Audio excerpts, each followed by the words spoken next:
La 4e édition de la semaine de l'enseignement technique et de la formation professionnelle a connu son apothéose ce 27 février 2025 au LETP Lomé avec une série d'activités captivantes. L'événement a débuté par une conférence présidée par le ministre de l'enseignement technique et de la formation professionnelle en présence de personnalités imminentes, de chefs d'entreprise et d'apprenants. Au cours de cette conférence, le ministre a engagé un dialogue constructif avec les participants sur le nouveau système de formation et les défis rencontrés. Il a salué les efforts des acteurs qui œuvrent pour améliorer la qualité de l'éducation au Togo. Le rôle des femmes, le rôle de nos mamans, le rôle de nos sœurs dans la construction de la nation. C'est important de dire que quand vous avez une nation où les femmes sont respectées, quand vous avez une société, un corps social où les femmes sont les modèles, cette société est toujours stable. À l'occasion de cette cérémonie marquant l'apothéose de la 4e édition de la semaine de l'enseignement technique et de la formation professionnelle. Pour cette occasion spéciale qui clôture en partie cet événement, je voudrais dire toute ma reconnaissance à chacun et à chacune pour la grande mobilisation autour des différentes activités et pour la présence massive.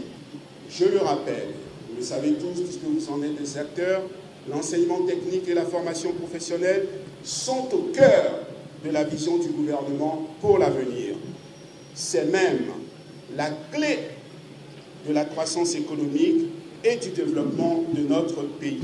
Pour motiver les apprenants, un ancien élève de l'enseignement technique et de la formation professionnelle, désormais manager de projet à la PAM au Nigeria, a partagé son témoignage inspirant. Ce récit a non seulement galvanisé les jeunes, mais a aussi mis en lumière les opportunités qu'offre la formation en alternance. Selon la présidente du Comité national d'organisation, cette édition a été un véritable succès. Elle a permis non seulement de valoriser le thème, la formation en alternance, un modèle gagnant pour les entreprises et l'employabilité des jeunes, mais aussi de tracer des perspectives pour les prochaines éditions. Ce bilan est vraiment très positif parce que nous avons vu aussi bien la détermination des apprenants que des formateurs, de même que des partenaires.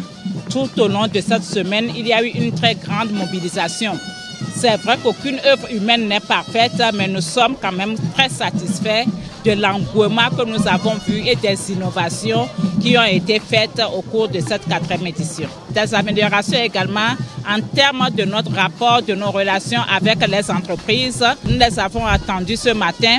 Ils ont exprimé certains besoins, certains souhaits afin de mieux accompagner le système de l'ETP. Et je crois que les plus autorisés étaient là en salle et ces besoins exprimés seront véritablement pris en compte.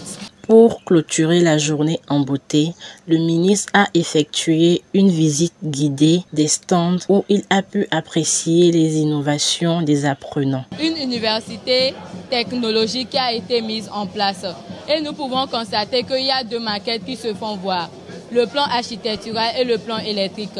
Au fait, l'objectif de la construction de cette université, c'est de pouvoir permettre aux jeunes gens de faire développer leur passion.